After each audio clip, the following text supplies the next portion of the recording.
హైదరాబాద్లోని premium properties ని develop చేస్తున్న మన రాధే గ్రూప్ ఇప్పుడు ఫ్రిస్కో డలాస్ కి వచ్చింది. ఈ నెంబర్లకు సంప్రదించండి. కానీ మీరు ఒక మాట అన్నారు, వెహికల్ కి బ్యాక్ సైడ్ సైలెన్సర్ దగ్గర నావిగేషన్ వెళ్తున్నాము అని సార్ అవన్నీ కాదు సార్, అవన్నీ కాదు. ఒక్క మాట అడుగుతా చెప్తారా? మేము ఇల్లు ఖాళీ చేయించింది ఓనర్కి పెట్టిన రికార్డింగ్ ఉంది. వాళ్ళు డ్రగ్స్ అమ్ముతున్నారు, దాంట్లో ఇల్లీగల్ యాక్టివిటీస్ చేస్తున్నారు. అర్జెంట్గా అబ్బాయిని ఖాళీ చేయించాను. ఫార్చ్యూన్ టవర్స్లో ప్లాట్ ఆయన ఓనర్కి కంప్లైంట్ ఇచ్చి ఓనర్ని బెదిరించిన రికార్డింగ్ నా దగ్గర ఉంది. ఓకే, సరే అతను ఖాళీ చేయించాడు, ఖాళీ చేసాం. మా అమ్మాయి ఎక్కడో అదే రెయిన్బో వెనకాల ఎక్కడో ఉంటుంది.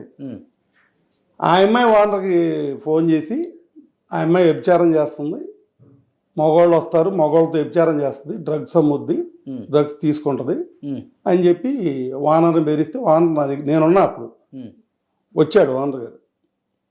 లక్కీగా ఏంటంటే ఓనర్ గారి కూడా మా ఊరే, నా తెలియదు ఆ సంగతి. సార్ మీరే అన్నాడు. అవునన్నా. అదేంటండి మీ మీద అట్ట చెప్పింది ఏంటి ఆ అమ్మాయి? ఒట్టి కింద దాచే వాళ్ళ కింద, వ్యభిచారాలు చేయించే కింద, డ్రగ్స్ అమ్మే వాళ్ళ కింద ఎట్ట చెప్పింది ఏంటండి? మిమ్మల్ని ఖాళీ చెప్పి ముందే అందుకని వచ్చారు మీ దగ్గరికి అన్నాడు. సార్ మన ఏరియాలో అందరికి మీకు చెప్పక్కర్లేదు, ఇప్పుడు మీరు ఇక్కడ హైదరాబాద్లో ఉంటున్నారు, ఫోన్ చేసి మన ఊరు ఆయన పెదపాటు, ఫోన్ చేసి మాది పెదపాటు మండలం, ఫోన్ చేసి అడగండి సార్ అన్న. వద్దు సార్ అన్నవంతా పిసకక్కర్లేదు, నాకు అర్థమైపోయింది. ఆ అమ్మాయి మిమ్మల్ని ఇది చేస్తుంది, హెరాస్ చేస్తుంది, ఆడవాళ్ళు ఇట్టగా ఉండాలని నిలిపోయింది. అంటే ఆయిల్ కూడా ఖాళీ చేయించి రోడ్డు మీద పడేద్దామని మమ్మల్ని. అది మంచి థీమా? పోటాట ఉందో డిస్ప్యూట్ ఉందో మాట్లాడుకుందాం. ఈ క్రిమినల్ యాక్షన్స్ ఏంటంటున్నా, ఇళ్లలోంచి ఖాళీ చేసి రోడ్డు మీద పెట్టేయటం. ఆ ఇంట్లో చూడండి అన్న, ఆయన్ని వచ్చాడు, మాకన్నా నీట్గా మెయింటైన్ చేస్తున్నారు అన్నాడు. పూజగా చూశాడు. ఏంటమ్మా ఇదంతా ఒక గదంతా పూజ, దేవుడు పెట్టేసావు అన్నాడు. నాకు ఏరే పనే ఉందండి, దేవుడు పోయిన నెలల్లో వ్రతాలు చేసుకున్నాను, పూజ చేసుకున్నాను. ఆ అమ్మాయికి 50,000 ఇచ్చా 2 నెలల క్రితం.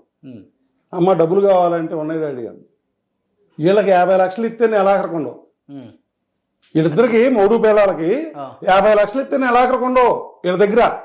వీళ్ళకి నెలకి 50 లక్షలు ఇస్తున్నారు ఇప్పుడు. అంటే సార్ ఇవన్నీ కాదు, మీరే ఉన్నారు, మీరు ఉద్యోగం చేస్తున్నారు, మీకు 1,00,000 రూపాయలు జీతం వచ్చింది. ఈ 1,00,000 రూపాయలు ఎవరికి ఇస్తారు చెప్పండి? సేవింగ్స్ ఉంచుకుంటాం, ఖర్చులు కొంచెం అదే ఎవరి దగ్గర సేవ్ చేస్తారు, ఎవరికి ఇస్తారు? పిల్లలకే కదా ఎవరైనా ఇచ్చేది, ఫ్యామిలీ పిల్లలకి. అంతేనా? అంతే మరి. ట్రూతేనా అది? మరి నన్ను అడిగే ప్రశ్నకి అదే ఆన్సర్. నేనెవరికను, నాకెవరున్నారు? పోని ఇంకోటి కూడా అనొచ్చు, నేను వెళ్ళిపోయాక గౌతమి ఈయన ఎవరెవరికో పెట్టుకుని ఉంటాడు, ఈయన పెద్ద ఎదవా, ఎవరికి పెట్టాడు అంటే అక్కడ బ్యాంక్ ట్రాన్స్ఫర్లు ఉన్నాయి, అకౌంట్ బ్యాలెన్స్ షీట్ తెమ్మంటే తెస్తా, అలా పంపినట్టు. కరోనాలో ఇప్పుడు ఆమె కాపురం చేసింది 4 ఏళ్ళు. 2019లో పెళ్ళయింది. 20, 21, 22, 23 దాకా బాగానే ఉన్నారు. 4 సంవత్సరాలు బాగున్నారు. ఓకే. 4 ఏళ్లలో కరోనా ఎన్నేళ్ళు ఉంది? 3 years ఉంది ఆల్మోస్ట్. ఓకేనా? ఫస్ట్ ఇయర్ ఏంటి? Break even. హోటల్ పెట్టావు, వ్యాపారం పెట్టావు, లేదా స్టూడియో పెట్టావు. దీని మీద ఏదైనా రిటర్న్స్ రావాలన్నా, దీని బ్రేక్ ఇన్ అవ్వాలన్నా, దాని ఖర్చులు రావాలన్నా, పెట్టుబడి రావాలన్నా టైం పడుతుంది. 1 yearలో రాదు అంటే ఫస్ట్ ఇయర్ దాని కింద లెక్కేద్దాం. 3 years కరోనా. ఒప్పుకుంటారా?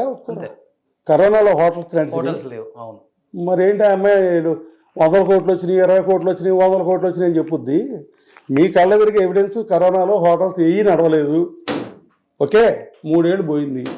What is about the earnings? What is about the loss? Who gave the rents? నువ్వు 3 ఏళ్ళు నువ్వు క్లోజ్ చేస్తే అద్దులు ఎవరు కట్టారు?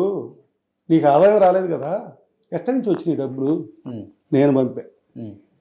3 ఏళ్ళు వ్యాపారం లేదు, ఖర్చులకు కావాలి వీళ్ళకి, లగ్జరీ మెయింటెనెన్స్. ఇద్దరు ఖర్చు పెడతారు ఎక్కువ? మామూలు అంటే ఇద్దరు ఖర్చు పెడతారా అంటే ఇక్కడ ఏంటంటే, ఒక నిజం చెప్పాలంటే, మా వాడు నా దగ్గర పెరిగినప్పుడు ఆ ఖర్చు లేదు, ఆ అమ్మాయి వాళ్ళ నాన్న దగ్గర పెరిగినప్పుడు ఆ ఖర్చు లేదు. ఎవరి ఐడియాలు ఏంటి అని చెప్పే కదా, ఈ అమ్మాయి లగ్జరీ లైఫ్ కోరుకుంటుంది. ఓకే. ఇంట్లో 10 మంది పనివాళ్ళు కావాలి, పెద్ద ఇల్లు కావాలి, 2 లక్షల అద్దె, అట్లాంటివి ఒక ఆఫీసు, ఒక ఇల్లు అంటే 3-4 లక్షలు అక్కడ పోయింది. కార్ ఇన్స్టాల్మెంట్ ఒక్క కారుకే 3-4 లక్షలు, తక్కిన కార్లకి మరో 1 లక్ష ఉందో ఎంత ఉందో, సుమారుగా 4 లక్షలు 5 లక్షలు కార్లు ఇన్స్టాల్మెంట్లు, ఒక 4-5 లక్షలు ఇది. పనోళ్ళు, maintenance, food, regular from hotel, వీడికేమో జిమ్ము, ఈ ఇంట్లో అన్నం వండుకుని తినడం కూడా లేదు. ఫర్దర్గా వంట అమ్మాయిని పెట్టారు. ఏం పెట్టినా ఆ వంట అమ్మాయి ఫుడ్ తినే స్టేజ్ మనుషులు కాదు వీళ్ళు.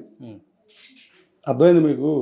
పోస్ట్ ఫుడ్ కావాలి, బాగా మంచి పోస్ట్ హోటల్స్లో ఫుడ్ కావాలి, ఎన్ని వేలైనా అలా ఎంజాయ్ చేస్తారండి.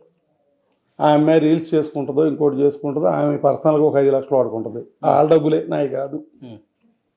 వాళ్ళ డబ్బులే ఒక 5 లక్షలు పర్సనల్గా వాడుకుంటుంది. హోటల్ మీద వచ్చాయి, హోటల్ మీద వచ్చినాయో ఇంకోటి వచ్చినాయో ఏనా కానీ ఏముంది, ఇంకేం లేదు కదా. సరే అదే అంటే హోటల్ మీద రానప్పుడు కూడా మరి ఎవరు ఇచ్చారు డబ్బులు అంటున్నా నేను. అది అప్పుడు మీరు ఇస్తే మీరు వాళ్ళ నాన్న మీరు హెల్ప్ సార్. వాళ్ళ నాన్నగారు కోట్లు గౌతమికి ఇచ్చారా అని అనుకుందామే. మాట్లాడు మీరు కంటిన్యూ చేయండి. ఇది ఇప్పుడు 5 లక్షలు కారు ఇన్స్టాల్మెంట్లో ఒక 5 లక్షలు, మరి హౌస్ రెంట్లో ఒక 5 లక్షలు, మరి మెయింటెనెన్స్లు ఇవన్నీ ఏంటి సార్? ఇప్పుడు మీరున్నారు, ₹1,00,000 నాకు వస్తున్నాయి. ఈ ₹1,00,000 నా వైఫ్కి 30,000 ఇస్తే కిచెన్ ఖర్చులు అవుతాయి, నా పర్సనల్గా 10,000 అవుతాయి, ఇంకా 50,000 మిగులుతాయి కదా. ఈ 50,000కి సరిపడా చిన్న ప్లాట్ ఏమైనా ఇల్లు దొరికితే నెలకు 50,000 కట్టేటట్టుగా ఒక ఇన్స్టాల్మెంట్లో ఇల్లు తీసుకుందాం అని ప్లాన్ చేసుకుంటారు. ఫస్ట్ లైఫ్లో ఏ సన్నాసి అయినా అదే ప్లాన్ చేస్తారు. ఎందుకంటే ఫస్ట్ ఒక బేస్, హైదరాబాద్ రోటీ కపడా और మకాన్ అంటే అది 3 ఇంపార్టెంట్ లైఫ్కి, మనిషికి. ఫస్ట్ ఇల్లు ప్రిపేర్ చేసుకుంటారు. మీరేం ప్లాన్ చేస్తారు? సరే నా ఎకనమీ ఒక 50,000 ఉంది కాబట్టి ఓ 40,000 50,000 ఇన్స్టాల్మెంట్లో చిన్న ప్లాట్ కొనుక్కుందాం అని ఏదో ప్లాన్ చేసుకుంటారు. నీకు డబ్బులు వస్తున్నాయని చెప్పావు, కోట్లు వస్తున్నాయని చెప్పావు, కరెక్టే కదా. మీరుగా మీ వైఫ్ అండ్ హస్బెండ్ ఇవాళకి ఒక ఇల్లు కొనుక్కున్నారా? ఇవాళకి అద్దె కొంపలోనే ఉంటున్నారు వీళ్ళిద్దరు. ఒకళ్ళని అంటలా, వీళ్ళిద్దరు ఎక్కడ ఉన్నారు? అద్దెల్లోనే ఉంటున్నారు కదా.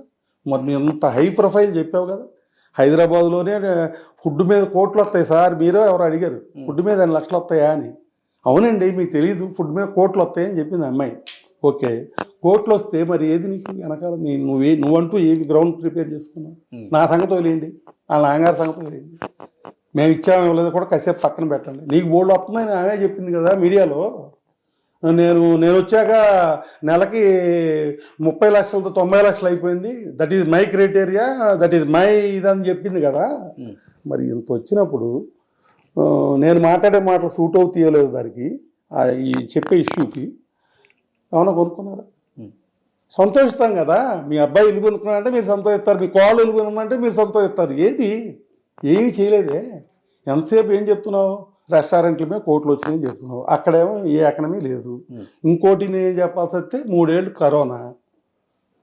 కరోనా, నువ్వు ఇన్వెస్ట్మెంట్ చేశాను, కోట్లు మా నాన్న ఇచ్చాడు అంటున్నావు. యాక్చువల్గా జరిగేది ట్రూత్ చెప్పనా మీకు? మీరు రెస్టారెంట్ పెట్టాలి, కోకటపల్లిలోనూ ఇంకోసారిలో లేకపోతే తెల్లాపూర్లో రెస్టారెంట్ పెట్టాలని సపోజ్ గౌతమి దగ్గరకో ఈ మహేష్ దగ్గరికి వెళ్ళారనుకోండి, ఫ్రాంచైజీ ఇస్తారు, డబ్బులు ఇస్తాం, ఫ్రాంచైజీ ఇస్తారు. ఇచ్చి ఏమడుగుతారు మిమ్మల్ని? 10 లక్షలు ఇస్తావా, 20 లక్షలు ఇస్తావా, నీకు ఫ్రాంచైజీ ఇవ్వాలని అడుగుతారు. 20 ఇవ్వలేనండి, 10, మినిమం 10 తీసుకుంటారు ఫ్రాంచైజీ. మినిమం 10 అంటే ఏ బ్రాంచ్ ఉంటే ఆ బ్రాంచ్ వాడు ఏం చేస్తున్నాడు? నీకు ఎదురు డబ్బులు ఇస్తున్నాడు కానీ నువ్వేం దాన్ని ఇన్వెస్ట్మెంట్ పెట్టలా. మీడియాలో ఏం చెప్తున్నారు? అబ్బో ఇన్ని బ్రాంచ్లు ఉన్నాయి, కోట్లు పెట్టేసాం. ఏంటి కోట్లు నువ్వు పెట్టేది? నువ్వు ఎదురు తీసుకుంటా కోట్లు పెట్టాయని చెప్తారేంటి ఇద్దరు? ఒట్టిది, అబద్ధం, ప్రాక్టికల్గా అది కాదని మీరు చెప్తారు. ఇప్పుడు నాకు హోటల్ ఖర్చు ఎవరు పెట్టుకుంటారు? కన్స్ట్రక్షన్ అవన్నీ ఎవడో హోటల్ పెట్టుకుంటే వాడు పెట్టుకుంటాడు. నీ సొంత హోటల్ ఎన్ని ఉన్నాయి? నీ సొంతంగా ఏమున్నాయి? ఇప్పటికి గుంటూరులో ఓన్ బిల్డింగ్ నాది, అది నేను కొనిచ్చాను. బ్యాంకు ట్రాన్సాక్షన్ ఓనర్ జిస్మత్ నుంచి వచ్చిన ఆదాయంతో కొన్న బిల్డింగ్ కదా. జిస్మత్ ఎప్పుడు పెట్టారు? ఇది ఎక్కడ తెచ్చారండి? నేను రాజుగారు అయిన ఆయనకి డబ్బులు ఇచ్చి, బ్యాంకులో ద్వారా డబ్బు ఇచ్చి, బ్యాంకులో లోన్ తీసుకుని, ఇప్పటికి లోన్ కంటిన్యూ అవుతుంది. దాని మీద నువ్వు పెడతావండి. ఇంకా రెడ్ హ్యాండెడ్గా లోన్ కంటిన్యూ అవుతుంది. ఓకేరా? నేను రెడ్ హ్యాండెడ్గా డబ్బు ఓనర్కి ఇచ్చా, మా ఇద్దరికి పట్టమంటే రికార్డులు పట్టుకొస్తాను. నువ్వెవడో అసలు అక్కడ? ఈడెవడో అమ్మ ఎవరా? వీళ్ళెవరండి? సో వీళ్ళకి సంబంధం లేదా? అసలు వీళ్ళెవరన్నా దాంట్లో? బ్యాంక్ వెళదా? బ్యాంకులో వెళదా? ఇచ్చిన ట్రాన్సాక్షన్ వైట్ వెళదా? నాది నా అకౌంట్ కూడా వెళదేనా? నా అకౌంట్లో ఇచ్చిన డబ్బులు కూడా వెళ్ళాయనా? పిచ్చి వాడు ఎందుకండి? అది మా అబ్బాయి మాట్లాడే తప్పే, గౌతమి మాట్లాడే తప్పే. నాది ప్రూవ్ చేస్తా. లేదు వాళ్ళ బ్రాంచ్ నుంచి ఏమన్నారు మీరు జస్మత్ జిస్మత్. జస్మత్ నుంచి ఒక్క రూపాయి ట్రాన్స్ఫర్ చేసినట్టు ఒప్పింది దానికి ఆ ట్రాన్సాక్షన్కి చెప్పుతో కొట్టించుకుంటా లేదు ఆ అమ్మాయి ఒప్పుకుంటుందా అబద్ధాలు చెప్పానని ఒప్పించండి ఒప్పిండే నా డబ్బులతో నేను చేసుకుంటే ఆడ పేర్లు చెప్పుకోడు ఏడవలేక నువ్వేం ఏడిసావు ఏం ఎకనమీ చేసావు నేను ఇది ఫ్యామిలీని అన్నా శుభ వాళ్ళ ఫ్యామిలీని అంటున్నా ఏం చేసావు